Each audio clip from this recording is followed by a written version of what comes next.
Mari Bapak Ibu kita membaca firman Tuhan.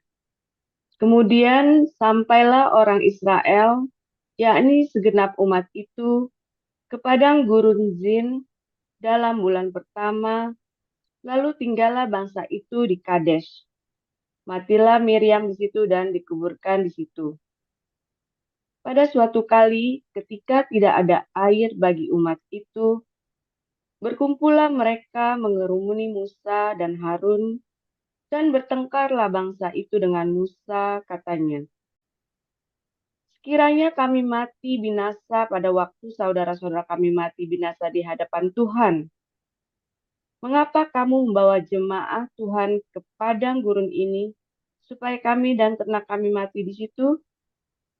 Mengapa kamu memimpin kami keluar dari Mesir untuk membawa kami ke tempat celaka ini, yang bukan tempat menabur, tanpa pohon ara, anggur dan delima, bahkan air minum pun tidak ada? Maka pergilah Musa dan Harun dari umat itu ke pintu kemah pertemuan, lalu sujud. Kemudian tampaklah kemuliaan Tuhan kepada mereka. Tuhan berfirman kepada Musa, ambillah tongkatmu itu, dan engkau dan Harun kakakmu harus menyuruh umat itu berkumpul. Katakanlah di depan mata mereka kepada bukit batu itu supaya diberi airnya.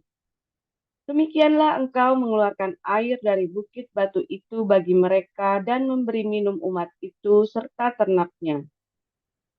Lalu Musa mengambil tongkat itu dari hadapan Tuhan, seperti yang diperintahkannya kepadanya. Ketika Musa dan Harun telah mengumpulkan jemaah itu di depan bukit batu itu, berkatalah ia kepada mereka, dengarlah kepadaku, hai orang-orang durhaka. Apakah kami harus mengeluarkan air bagimu dari bukit batu ini?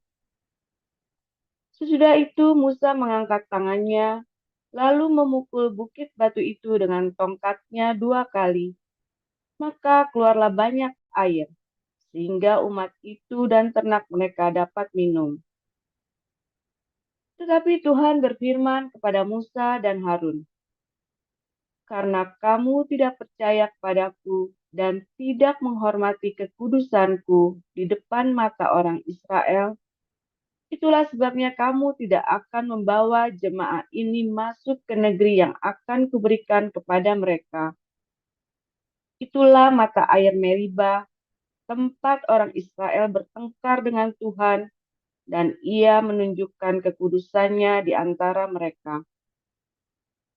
Kemudian Musa mengirim utusan dari Kades kepada Raja Edom dengan pesan, beginilah perkataan saudaramu Israel.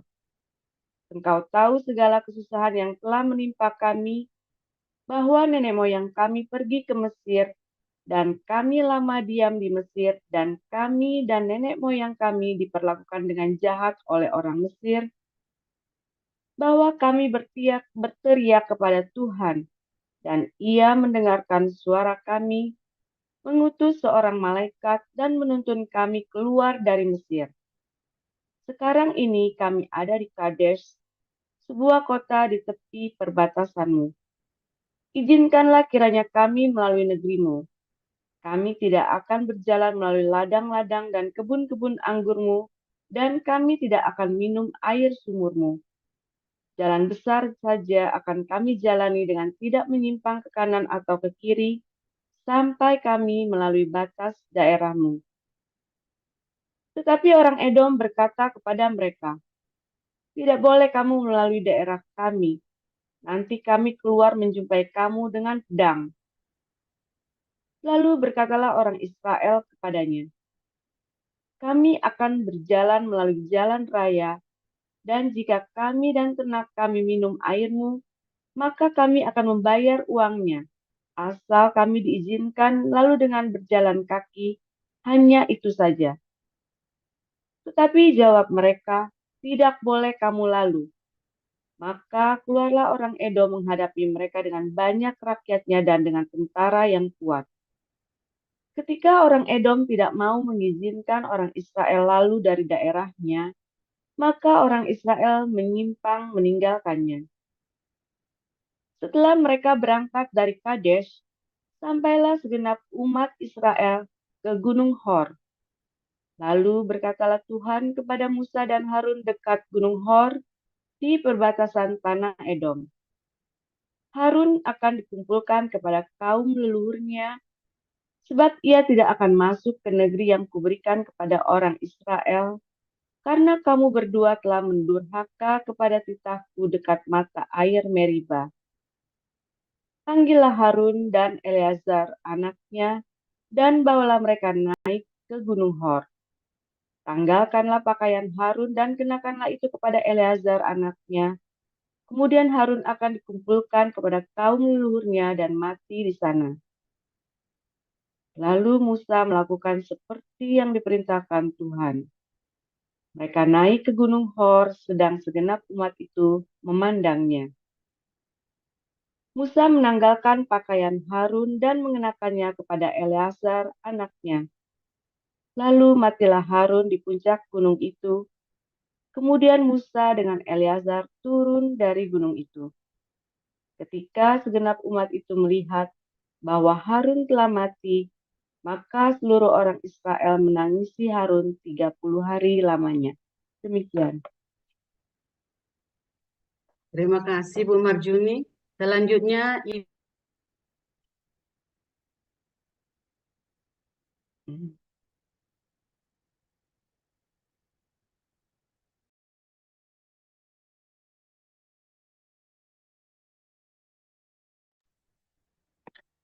Saya akan membacakan Kisah Para Rasul, pasal yang ke-12, ayat 1 sampai ayat yang ke-25. Kira-kira pada waktu itu, Raja Herodes mulai bertindak dengan keras terhadap beberapa orang dari jemaat. Ia menyuruh membunuh Yakobus, saudara Yohanes, dengan pedang. Ketika ia melihat bahwa hal itu menyenangkan hati orang Yahudi, ia melanjutkan perbuatannya itu dan menyuruh menahan Petrus. Waktu itu hari raya roti tidak beragi.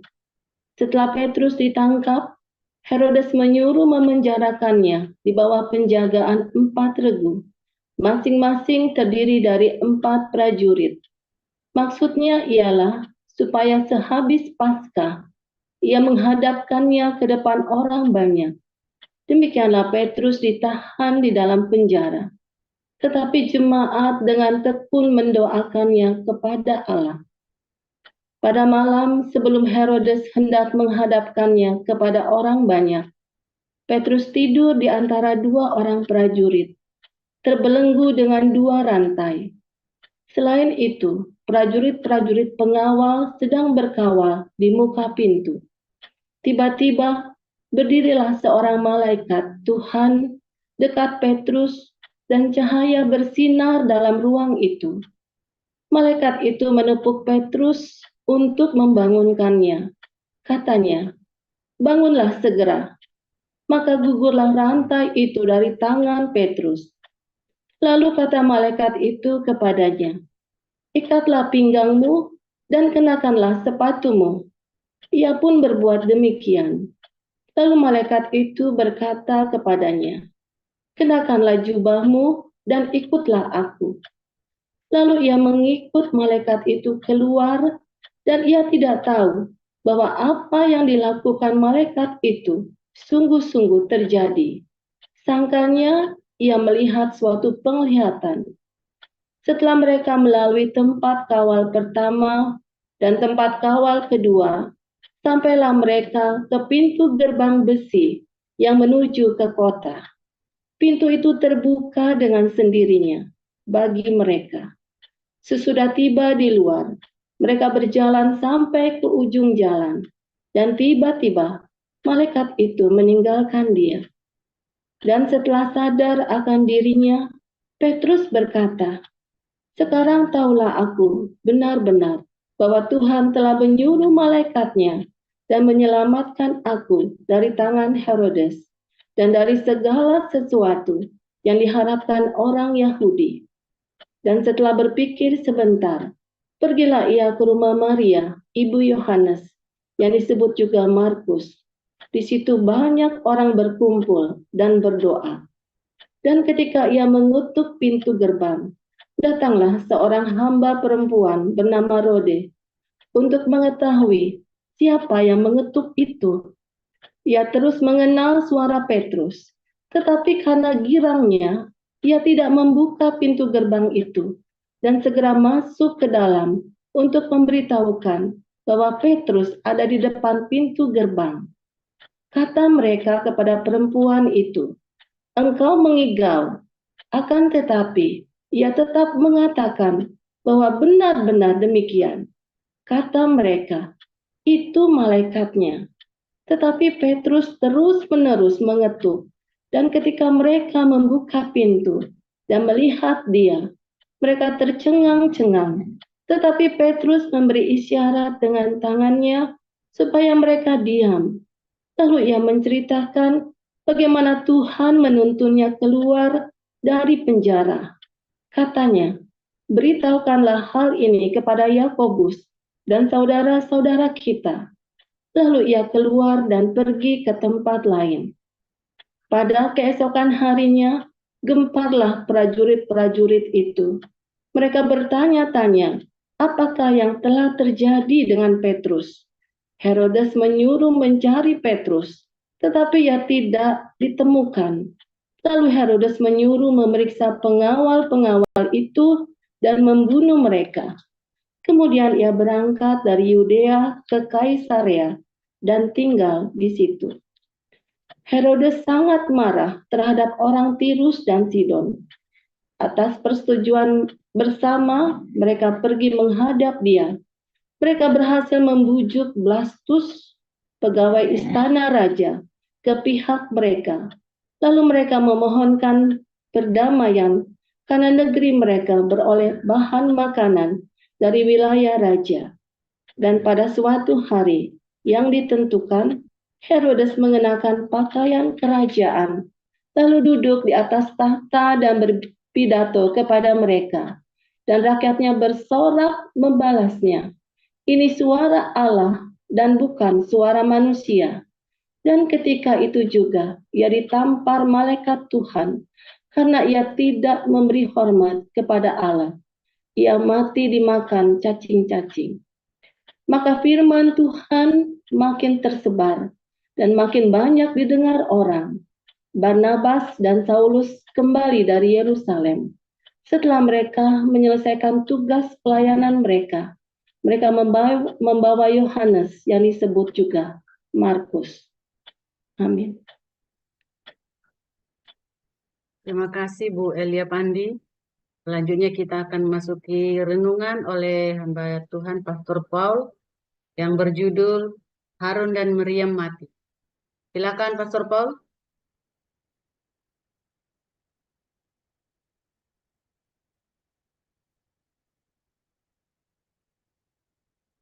Pastor Paul, silakan.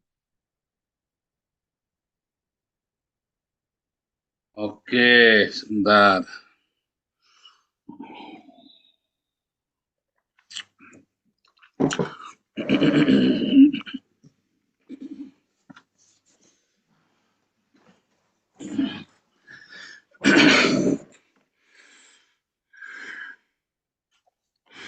Oke. Haleluya, firman Tuhan selalu baru setiap hari ketika kita menanti-nantikan Tuhan dengan penuh cinta, ya.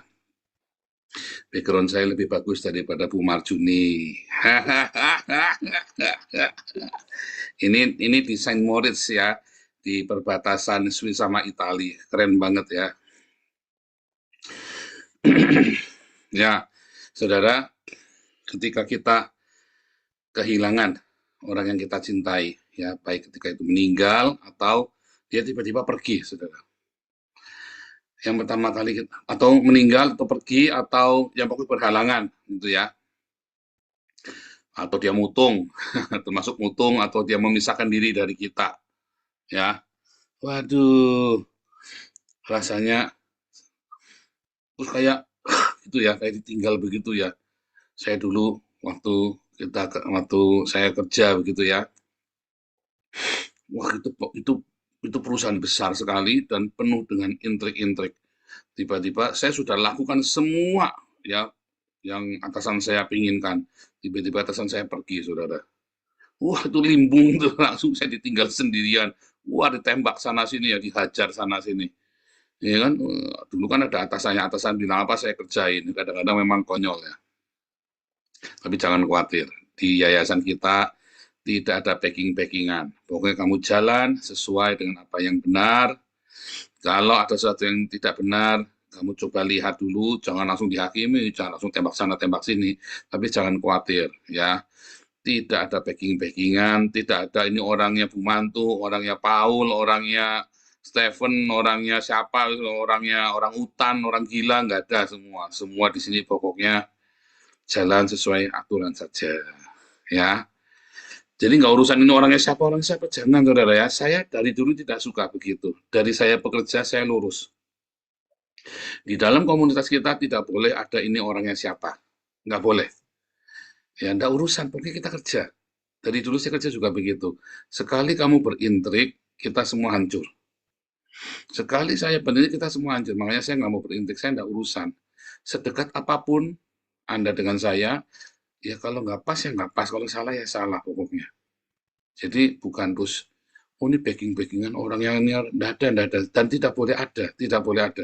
Itu bahaya sekali buat komunitas yang sehat.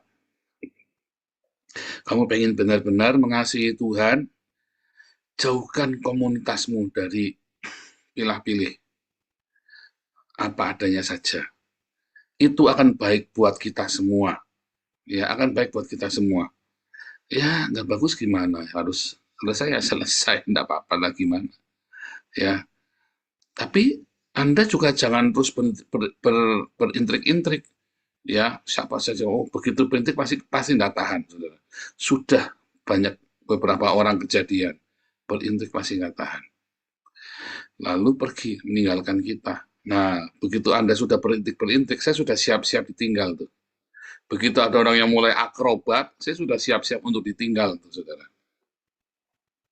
Saya tak tungguin, nggak lama pasti dia akan pergi. Gitu ya. Biasanya begitu. Karena saya kan kerja kan bukan dari kemarin sore, saudara. Saya kerja di perusahaan besar. Saya punya anak 200-an dulu, saudara ya. Waktu saya di Palembang, anak buah saya 500. Waktu saya di Bali, ya, toko kita, saya itu kan di consumer goods, ada service center, ada consumer goods, ada segala macam ya. Saya di toko di bawah saya itu ada 132 dengan 3 cabang besar dan 2 cabang kecil. 5 cabang, saudara. Saya megang 3 cabang besar, 2 cabang kecil dengan 130 toko, saudara. Bayangin. Berapa banyak tuh karyawannya, belum yang di service centernya, belum yang di customer service-nya, banyak banget ya kita.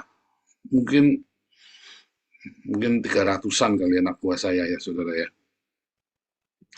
Saya biasa punya anak buah. Dan mereka semua tenang karena saya tidak berintrik. Begitu saya berintrik, di bawah juga nanti ikut-ikutan. Sehingga saya tidak berintrik siapapun. Mungkin orang dekat dengan saya gampang, bisa. Jangan berpikir kamu dekat dengan saya itu sulit, saudara. Gampang. Dekat dengan saya itu gampang.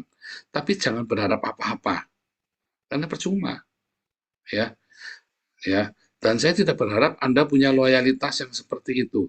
Kalau Anda memang suka dengan pengajaran saya, ikutlah pengajaran saya. Tapi saya tidak butuh loyalitas Anda orang saya atau orangnya siapa. Ya. Itu bahaya, dan biasanya kamu tidak tahan. Karena selama saya yang memimpin, kamu biasanya nggak tahan kalau berintrik seperti itu. Capek. Ya kan, kamu menyenangati siapa coba? Udah kerja saja. Ya, melayani saja. Ya sudah, sabar saja, rendah hati saja. Nanti kamu semua akan baik. Biasanya nggak tahan, karena dia mengharap-harap sesuatu. Ada motif-motif yang tidak baik.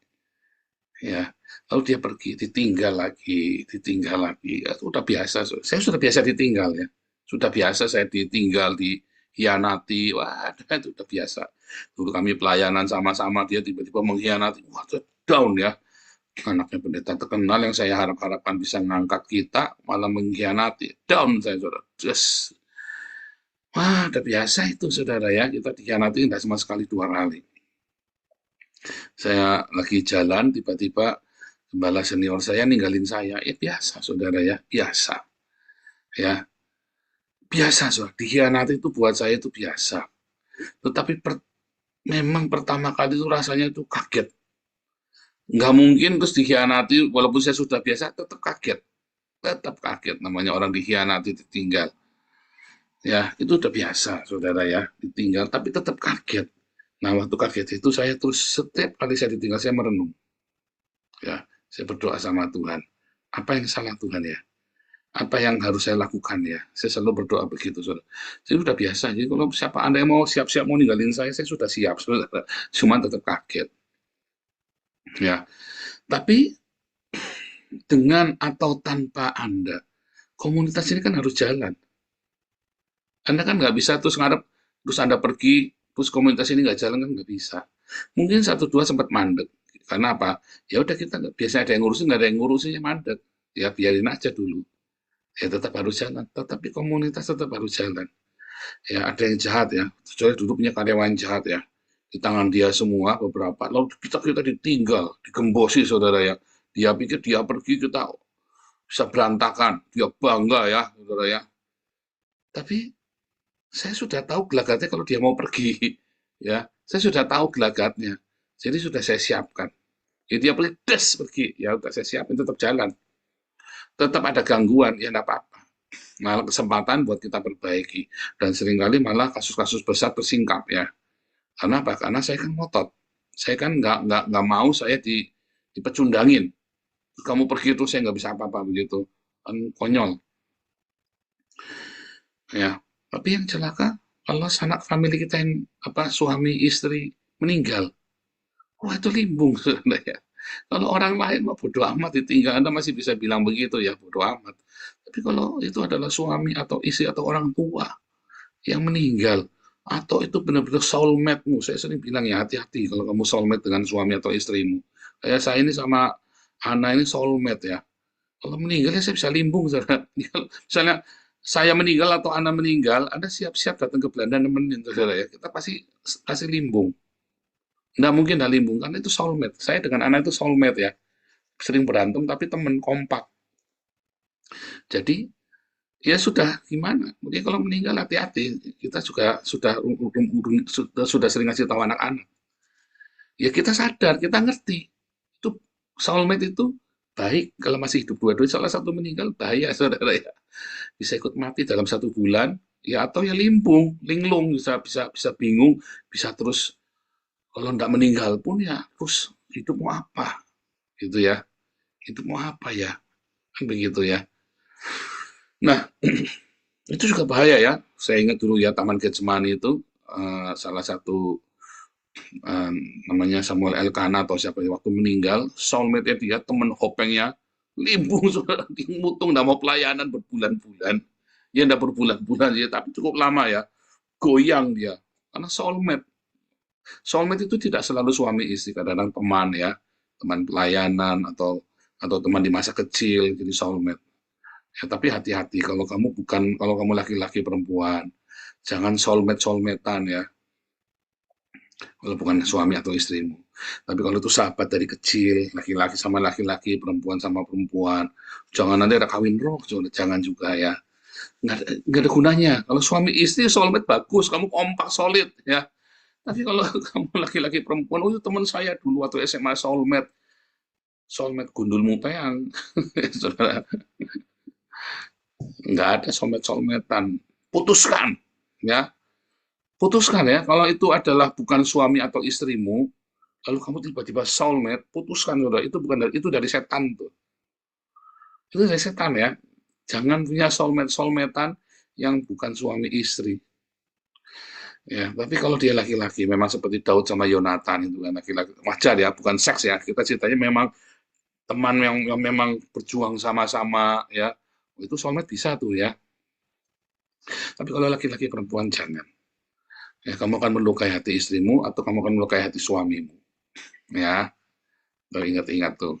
Putuskan ya. Nggak ada kawin roh ya, gundulmu yang kawin roh. Kita kawin roh ya sama pasangan kita, bukan sama orang lain. Hati-hati ya, hati-hati saya sudah ngomong loh ya, hati-hati. Nah, karena sudah lagi tren ya, di Jakarta sama di Bandung lagi tren kawin roh ini. Lalu diputus, penuh cerai sama pasangannya, karena dia kawin roh itu. Ya, gundul pengen kawin roh, dasar gatel aja kamu tuh, sok-sokan kawin roh. Padahal kamu yang gatel ngomongnya kawin roh, ya kan? Bohong, itu semua bohong semua tuh ya, itu karena gatel gitu ya. Karena gatel tapi ngomongnya kawin roh. Tapi takut dosa, ini ya udahlah kawin-kawinan. Ya kan? Kawin-kawinan akhirnya. Nah, kita balik lagi ya. Atau kamu ditinggal, lagi pelayanan. Bagaimana, saudara? Tim kamu pecah. Apa yang harus kamu lakukan? Bertahan, saudara. Banyak orang begitu timnya pecah, bubar. Berapa banyak pelayanan saya lihat pecah, bubar. Kenapa kita ditinggal bolak-balik, kita makin besar? Ya, rahasianya apa? Rahasianya karena visi, saudara. Orang Israel ketika ditinggal Harun sama Miriam, ya dia tetap jalan. Bahkan ditinggal Musa, tetap jalan, saudara. Karena dia apa? Dia punya visi. Itulah makanya saya mau bikin satu pertemuan pengurus ya untuk taruh visi. Sekalipun saya nanti mati ditembak misalnya ya, kamu tetap bisa jalan. Itu adalah komunitas yang sehat. Saya mati bubar semua, ya enggak benar. Itu beneran ya, saudara ya. Saya harus taruhkan satu visi buat komunitas ini. Yaitu Pak, ini adalah sebuah movement. Kita ini sebuah revival, sebuah gerakan, sebuah movement diakonia. Ya, revival kita bukan Toronto Blessing, tapi diakonia. Toronto Blessing yang cekikan, itu Toronto Blessing itu, saudara ya. Itu juga movement ya, tapi ya movement yang akhirnya sekarang bubar. Ya, kalau movementnya kita adalah diakonia. Jangan sampai saya nanti kenapa-kenapa, terus kamu bubar, tidak boleh. Atau salah satu dari kita memisahkan diri, lalu atau menghasut, sehingga separuh pergi pengurusnya, kita tetap jalan. Nggak bisa bubar. Tidak akan bisa bubar. Karena movement itu tetap ada. Ya, kita menjaga ya movement ini tetap mengalir, sehingga mau ditinggal pun itu sudah jadi, sistem itu tinggal jalan. Tinggal jalan. Ya, jangan sampai ya jangan sampai Harun Miriam mati lalu kamu berhenti. Ya kita berhenti sebentar untuk nata. Karena Musa dan Harun dan Miriam itu kan pemimpin besar. Ya, orang tokoh berpengaruh, mati ya goyang semua orang.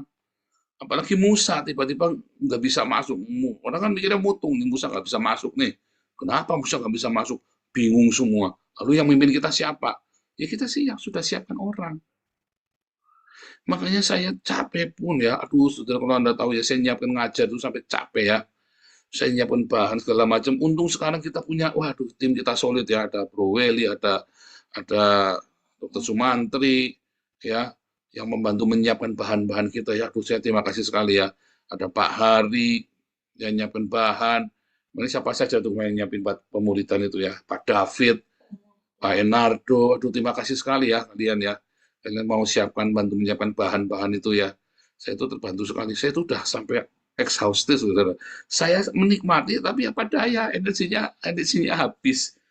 Sampai jenuh gitu ya. Senang, tapi yang namanya orang kan ada batasnya, saudara. Apalagi ini kan saya sambil kuliah kan. 2 tahun ini kan saya sambil kuliah. 3 tahun ini, 2 tahun ya. 2 tahun ini saya sambil kuliah. Wah itu benar-benar menguras segalanya. Saya kalau cuma suruh ngomong ngoceh, keluar semua ilmunya. Tapi begitu saya menyiapkan bahan-bahan itu sampai exhausted. Sekarang aja saya mau bikin kata pengantar buat buku Khilafat Reza, nggak jadi-jadi. Saya hari ini baru menyelesaikan paper 20 halaman. Kemarin 10 halaman, kemarinnya lagi 5 halaman. Seminggu saya bikin 3 paper, bayangin. Dia exhausting. Ya, nanti paper-paper itu beberapa sudah karena saya sambil baca kan saya sharing kalau hari Minggu kan. Saya bisa sharing ke Anda. Anda untung tuh saya belajar, saya share ke Anda. Gratisan lagi ya. Saya bayarnya 100 juta itu kuliah dia. Wow. Bayar sekolahnya tok belum sama uang kosnya, belum sama uang hidupnya. Itu saya kasih Anda dengan cuma-cuma loh, dengan gratis loh. Ya, makanya saya suka tak pisu itu orang Islam kalau datang ke TikTok saya ya nanya malah ngajarin tak pisui saudara. Kamu nggak tahu saya belajarnya kayak apa ya kan. Seperti belajar Ibrani lagi, ngulangin lagi semua pelajaran bahasa Ibrani saya, ini bahasa Yunani, tambahan lagi saya harus bahasa Arab lagi ya semester ini ya, harus bahasa Arab. Tapi kemarin nggak jadi karena dibom itu gamasnya, jadinya nggak jadi berangkat. Kalau nggak saya udah masuk pelajaran bahasa Arab ini saya semester ini, semester depan kelihatannya ya pelajaran bahasa Arab saya wajib ya, wajib ikut kelas Arab. Itu dia saudara ya, bayangin. Jangan sampai apa yang saya punya kemudian nggak ada saya selesai. Saya siapkan orang-orang, para pengajar-pengajar. Kita ini apa sih? Kita kan butuh apa namanya para gembala-gembala. Kita ini kan butuh pengajar-pengajar. Kita ini kan butuh penginjil-penginjil. Kita butuh nabi-nabi. Itu saya siapkan semua kelasnya, coba bayangin. Ada nggak gereja yang mempersiapkan seperti itu? Ini gereja virtual loh. Kamu gereja gedung aja nggak mungkin dipersiapkan seperti itu detailnya. Bahkan para rasul-rasul siapa nanti yang bisa menduplikasi apa yang kita lakukan. Itu pun saya persiapkan loh saudara. Ya, kita punya kelas-kelas ya, kelas apostolik untuk pengembalaan dan kerasulan, ada kelas profetik, kelas evangelis apologetik untuk para pengajar, kita punya Hagios Bible College untuk para pengajar. Itu saya siapkan semuanya teman-teman semua itu ya. Ada beberapa orang yang saya paksa belajar. Saya paksa belajar. Soalnya kita butuh banyak sekali pengajar. Ya. Termasuk penatua-penatua, pengurus-pengurus ini wajib selesai kelas apostolik dan profetik, wajib. Supaya apa? Supaya kapanpun Anda siap. Itu yang dilakukan oleh para rasul. Bahkan ketika Yakobus mati itu pukulan berat loh saudara ya. Rasul Yakobus mati itu giliran kapan yang lain gimana nih? Itu mereka memuridkan itu dengan sekuat tenaga. Tiap hari malah pemuritannya, gila nggak? Tiap hari mereka pemuritan. Kita kan juga doa pagi tiap hari kan, pemuritan kan. Makanya kita cepat. Kita sudah 3 tahun ini ya dalam pemuritan doa pagi ini ya. Tapi kita punya format juga. Ini setiap pagi doa pagi Anda dengarkan deh. Khotbah Anda itu kan ada Pak TJ itu kan bikin tuh resume embun pagi surgawi ya kan YouTube-nya, di-subscribe saudara ya. Itu penting. Anda semua dimuridkan. Nggak urusan Anda tetap di sini atau Anda nanti keluar, tapi Anda sudah selesai di sini. Saya harap kamu bisa bikin komunitas sendiri. Kamu keluar baik-baik ya kita nggak support. Kalau kamu keluarnya tidak baik-baik. Tapi kalau kamu keluar dengan baik-baik ya kita support. Bahkan kalau perlu kita duplikasi bagaimana supaya support kamu. Kalau kamu keluarnya nggak baik-baik ya urusanmu dewe. Kamu keluar dari sini baik-baik supaya kita bisa support bahkan. Kalau perlu kita modalin, saudara. Kalau perlu kita modalin. Ya kan? Loh, tujuannya kita kan begitu kan supaya kita punya banyak sekali pengaruh. Saya bukan orang yang suka cari nama karena nggak usah diapa-apain, nggak usah saya cari nama, saya pasti terkenal. Kalau orang Tionghoa bilang itu memang sudah dikuamnya, memang kamu bakal terkenal. Saudara, saya nggak perlu cari menara Babel. Dari kecil saya sudah terkenal, ya. Masih kelas 5 SD itu saya sudah memimpin mogok pramuka loh. Saya mimpin mogok pramuka ngelawan guru saya gara-gara dicina-cinain. Kita bisa kelas 5 SD saya sudah terkenal satu sekolah, saudara ya. Kelas 5 SD. Ya. SMP pun saya terkenal lagi. SMA lebih terkenal lagi. Tidak ada sekolah yang tidak kenal saya. Tidak ada sekolah yang tidak kenal saya di Tegal, bayangin dulu. Bahkan semua guru agama itu pasti kenal, semua pendeta pasti kenal saya. Tanya Mas Adi itu, sampai pusing dia itu ya, dia pusing karena dia bolak-balik dipanggil sama pendetanya dia kan. Kalau pendetanya saya mah baik dulu ya, nah, itu ya saudara. Singkat cerita itu apa saudara? Anda jangan berpikir saya mau cari nama. Saya itu banyak mempromosikan orang loh. Ya, saya itu banyak promosikan orang. Galarua itu kalau bukan karena saya promosikan, mana kedengar itu Santi Amer sih. Siapa Santi Amer? Siapa yang kenal coba? Nggak ada yang kenal Santi Amer dulu, ya kan? Ya kan? Nggak ada yang kenal Santi Amer. Saya yang mau promosikan. Siapa yang kenal sih sama, bahkan maaf ya saudara, Alvin Lim itu ya dulu subscribernya lama ya. Saya ngikutin Alvin udah lama. Begitu masuk ke YouTube-nya kita, cepat sekali loh naiknya loh. Fakta Israel Lama loh dia subscribe naik-naik, begitu masuk ke komunitas kita langsung kencang loh, ya kan? Berapa banyak kita promosiin orang lain dan kita senang-senang saja. Indro Virleso juga dari kita itu ya, sekarang subscribe sudah 100.000 lebih. Dulu dari kita juga, mana siapa orang kenal sama Indro Virleso? Orang tahunya dari saya, dari kita, ya kan? Dan saya rela berbagi. Ada nggak saya misu-misui dia, sirik gara-gara dia sudah sub 100.000, udah nggak pernah sama kita lagi. Biasa-biasa aja, saya emang nggak. Saudara, saya nggak perlu cari terkenal, saya pasti terkenal sendiri. Itu sudah gawan bayi, sudah suratan takdir, saya pasti dikenal orang.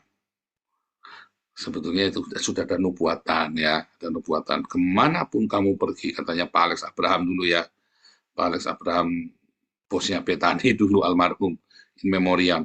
Kemanapun kamu pergi, kamu akan membawa kebangunan rohani. Kemanapun saya pergi pasti bikin ulah, saudara. Ya, pasti bikin ulah. Ya, mau biang kerok, mau biang selilit, mau biang ruwet, mau biang bener pokoknya. Kemanapun saya pergi pasti ada sesuatu di situ. Ya, itu sudah dinubuatkan tahun 1999. Saya masih ingat sekali ya. Itu sudah dinubuatkan. Ya, 1998 malah, bukan 99, 98 karena waktu itu saya baru tunangan. Ya sama Ana 98, saya tunangan sama Ana ya. Bulan April tahun 98. 2 bulan setelah kami tunangan. Saya masih ingat sekali itu ya, ulang tahunnya Betani Salatiga. Itu Pak Alex itu ya, buatin kemanapun kamu pergi, kamu akan bikin, kemanapun kamu pergi, kamu selalu bikin revival. Dalam arti negatif, dalam arti positif.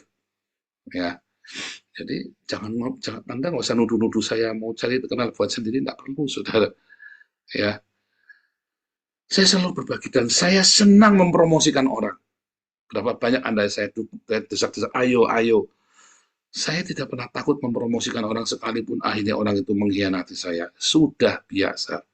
Ditinggal, ya sedih. Nggak ada orang ditinggal nggak sedih. Sedih kalau kamu ninggalin kita, saudara. Cuman, ya sudah mau gimana lagi. Ya kita cari lagi. Kapok nggak? Nggak kapok.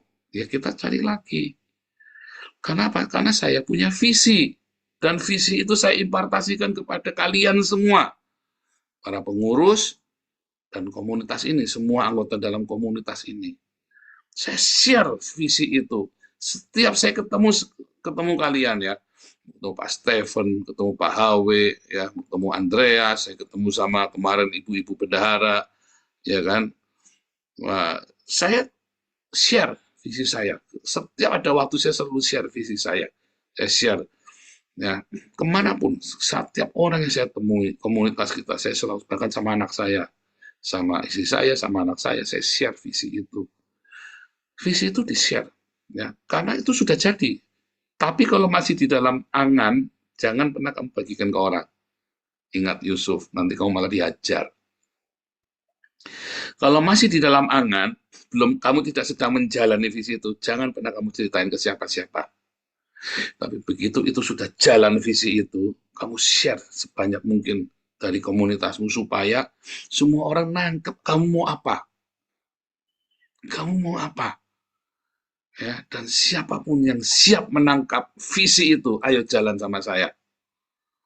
Gitu, dan kita akan menjadi berkat bukan hanya bagi Indonesia, tapi bagi bangsa-bangsa. Karena Tuhan sudah kasih saya penglihatan. Dari komunitas ini, saudara, akan banyak sekali misionari yang diutus ke bangsa-bangsa. Ya, dan akan memberkati. Kita ada pendanaan yang luar biasa, donasi yang luar biasa. Katakan amin. Kita akan donasi yang luar biasa, di mana semua orang tidak ada yang kekurangan di tengah kita. Tapi kamu jangan meluncak, jangan kurang ngajar. Ya, kamu tidak kerja ya jangan makan. Kerja itu sehari 8 jam. Seminggu minimum 40 jam kamu kerja kalau kamu masih kere. Kalau kamu sudah kaya raya, ya kerja 6 jam, jangan kurang dari 6 jam tetap supaya kamu sehat.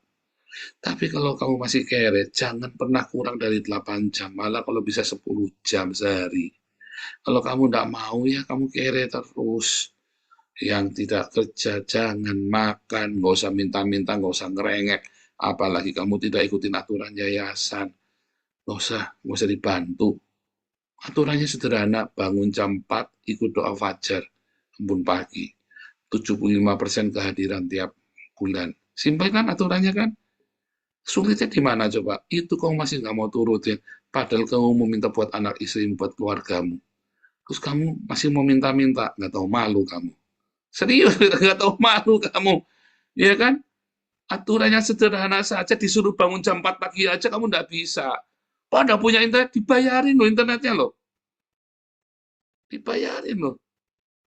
Kamu masih mau tawar-tawaran. Kelewatan kamu. Jangan tawar-tawaran. Di sini kamu diajari untuk rajin, untuk bekerja, untuk punya integritas, punya kredibilitas, melatih kapabilitasmu. Di sini ada banyak sekali channel-channel, ada banyak sekali lapangan pekerjaan yang dibuka, asal kamu jangan pilih-pilih. Kamu pilih-pilih, ya, buang ke danau aja tuh, di belakang saya danaunya tuh. Ya, kelepin aja di situ. Saudara, ya gimana, saudara? Kamu kerjaan lagi kere, pilih-pilih, lagi kere, jangan pilih. Kalau kamu sudah hebat kayak saya, manajer, ya gajinya udah puluhan juta, ya saya milih mau kerja di mana. Kamu masih kere, makan aja masih cengap-cengap. Jangan pilih-pilih, yang penting kerja, yang penting halal. Jangan pilih-pilih dulu di awal, ya. Setelah kamu kerja, kamu lihat ada yang bagus, pindah. Di awal yang penting kamu kerja dulu, ada sebuah wadah, ada sebuah pekerjaan yang dimana Tuhan bisa memberkati. Loh, kalau kamu tidak kerja, apa yang mau diberkati? Berkati gundulmu peang, tidak bisa diberkati. Pekerjaanmu itu diberkati oleh Tuhan. Kalau kamu tidak kerja, apa yang mau diberkati? Loh, saya ngemis Pak, percaya gundulmu peang. Kok ngemis kok diberkati? Jangan ya, mendingan jadi tukang parkir. Saya bangga ya, komunitas kita jadi tukang parkir.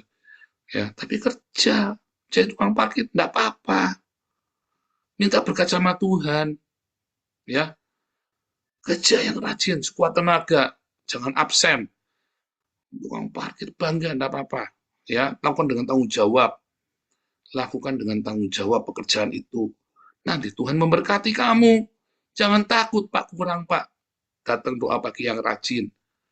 Ya kan, kalau kurang nanti dibayarin yang kurangnya itu. Ya kan? Yang penting kan jangan kurang makan, anak bisa sekolah. Benar nggak? Ya sisanya kan kamu kan cukup pasti. Jangan khawatir, Tuhan akan sediakan. Ya. Jadi, saudara, ketika kita kehilangan partner, kehilangan teman, soulmate, kehilangan seseorang yang kita cintai atau penuntun hidup kita atau yang sama-sama bekerja dengan kita, kamu jangan sampai kehilangan visi. Jangan sampai visi yang dari Tuhan. Apa? Kamu tanya Tuhan, ya, apa yang Tuhan mau destiny saya? Destiny itu kamu dapatkan dari Rema. Kemarin kita sudah belajar Rema ya. Dari Rema itu kamu bisa dapatkan destiny. Dari Rema kamu setiap hari, kamu ngerti. Dari Rema setiap hari yang saya dapatkan, saya ngerti saya disuruh ke Eropa. Tahu, makanya saya mantap. Coba kamu lihat saya di Eropa mantap.